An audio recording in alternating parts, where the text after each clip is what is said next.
We are not an accomplice in any grand scheme. Yun. Mariinding itinanggi ni Escudero ang anumang pakikiisa sa tinatawag niyang mob rule at shrillest of voices na nais idikta ang galaw ng Senado. Hindi rin napahuli si Senador Alan Peter Cayetano na nananawagan ng kaayusan at respeto sa tamang proseso. Ayaw natin maging presidente si Vice President Sara, talunin nyo na lang sa 2028. Wow!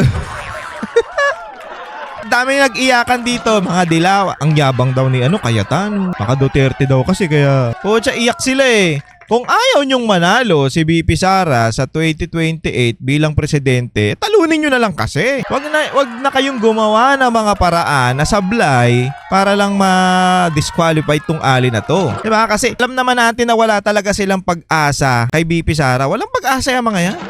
Wala silang pag-asa kaya gumagawa sila at ginagawa nila itong paraan na to. Basta mawala lang si VP Sara